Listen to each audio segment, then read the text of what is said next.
ദൈവനാമത്തിന് മഹത്വമുണ്ടാകട്ടെ. ഉൽപ്പത്തി പുസ്തകം 1-ാം അധ്യായം 3-ാം വാക്യത്തിൽ വെളിച്ചമുണ്ടാകട്ടെ എന്ന് ദൈവം കൽപ്പിച്ചു. വെളിച്ചം നല്ലത് എന്ന് കണ്ടു.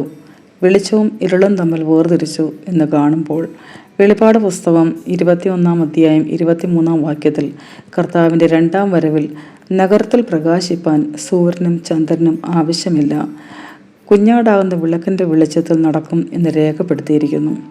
വിശുദ്ധ യോഹന്നാൻ എഴുതിയ സുവിശേഷം 1-ാം അധ്യായം 1-ാം വാക്യത്തിൽ ദൈവം വചനമായി ജീവൻ വെച്ച് മനുഷ്യർക്ക് ഇരുളിൽ പ്രകാശിക്കുന്ന വെളിച്ചമായിരുന്നു എന്ന് നമുക്ക് കാണുവാൻ സാധിക്കും. തുടർന്നുള്ള പല അധ്യായങ്ങളിലും വെളിച്ചത്തെപ്പറ്റി ധാരാളമായി പ്രതിപാദിക്കുന്നു. 8-ാം അധ്യായം 12-ാം വാക്യത്തിൽ ഞാൻ ലോകത്തിൻ്റെ വെളിച്ചമാകുന്നു, എന്നെ അനുഗമിക്കുന്നവൻ ഇരുളിൽ നടക്കാതെ ജീവൻ്റെ വെളിച്ചമുള്ളവൻ ആകും. തുടർന്ന് 12-ാം അധ്യായം 40-ാം വാക്യത്തിൽ എന്നിൽ വിശ്വസിക്കുന്നവൻ ആരും ഇരുളിൽ വസിക്കാതിരിപ്പാൻ ഞാൻ വെളിച്ചമായി ലോകത്തിൽ വന്നിരിക്കുന്നു എന്ന് രേഖപ്പെടുത്തിയിരിക്കുന്നു.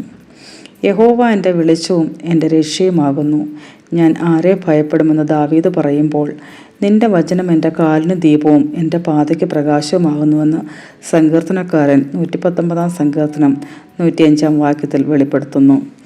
നീതിമാന്മാരുടെ പാതയോ പ്രഭാതത്തിൻ്റെ വെളിച്ചം പോലെ, അത് നട്ടുവെച്ചവരെ അധികം ശോഭിച്ചു വരുന്നുവെന്ന് സദൃശവാക്യം 4-ാം അധ്യായം 18-ാം വാക്യത്തിൽ രേഖപ്പെടുത്തുമ്പോൾ അപ്പൻ്റെ കൽപ്പനയൊരു ദീപവും അമ്മയുടെ ഉപദേശം ഒരു വെളിച്ചവുമാകുന്നുവെന്ന് സദൃശവാക്യത്തിലൂടെ നമ്മെ ഓർമ്മപ്പെടുത്തുന്നു.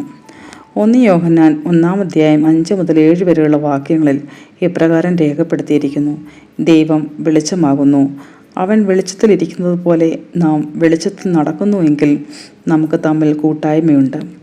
വെളിച്ചത്തിൻ്റെ ഫലം സകല സൽഗുണവും നീതിയും സത്യവുമാണ് എന്ന് എഫേസ്യ ലേഖനം 5-ാം അധ്യായം 10-ാം വാക്യത്തിൽ നമ്മെ ഓർമ്മിപ്പിക്കുന്നു. വിശുദ്ധ മത്തായി എഴുതിയ സുവിശേഷം 5-ാം അധ്യായം 14 മുതൽ 16 വരെയുള്ള വാക്യങ്ങളിൽ ദൈവം നമ്മോട് അരുളി ചെയ്യുന്നത് ഇപ്രകാരമാണ്: നിങ്ങൾ ലോകത്തിൻ്റെ വെളിച്ചമാകുന്നു. മനുഷ്യർ നിങ്ങളുടെ നല്ല പ്രവൃത്തികളെ കണ്ട് സ്വർഗസ്ഥനായ നിങ്ങളുടെ പിതാവിനെ മഹത്വപ്പെടുത്തേണ്ടതിന് നിങ്ങളുടെ വെളിച്ചം പ്രകാശിക്കട്ടെ. നമ്മുടെ ജീവിതയാത്രയിൽ ഇരുളിൻ്റെ അവസ്ഥയിലായിരുന്നപ്പോൾ ദൈവമുഖത്തേക്ക് നോക്കി പ്രകാശത്തിൻ്റെ വഴി തെളിയിച്ച് നമ്മെ നടത്തിയ ദൈവത്തെ നാം ഒരിക്കലും മറന്നു പോകുവാൻ ഇടയാകരുത്. നമ്മുടെ പഴയകാല ജീവിതത്തിലേക്കൊന്ന് തിരിഞ്ഞു നോക്കുമ്പോൾ നമുക്ക് പ്രകാശം പകർന്നു വന്ന എത്രയോ മുഖങ്ങൾ നമ്മുടെ മനസ്സിൽ തെളിയും എന്നതിന് യാതൊരു സംശയവുമില്ല. ദൈവത്തിൽ നിന്ന് വെളിച്ചം സ്വീകരിച്ച് മറ്റുള്ളവരിലേക്ക് പകരപ്പെടുവാൻ സ്വയം കത്തിയെറിഞ്ഞ് പ്രകാശം പരത്തുന്ന ഒരു മെഴുകുതിരി പോലെ ആയിത്തീരുവാൻ നമുക്ക് ഇടയാകട്ടെ എന്ന് പ്രാർത്ഥിക്കുന്നു. ദൈവം നമ്മെ അനുഗ്രഹിക്കട്ടെ.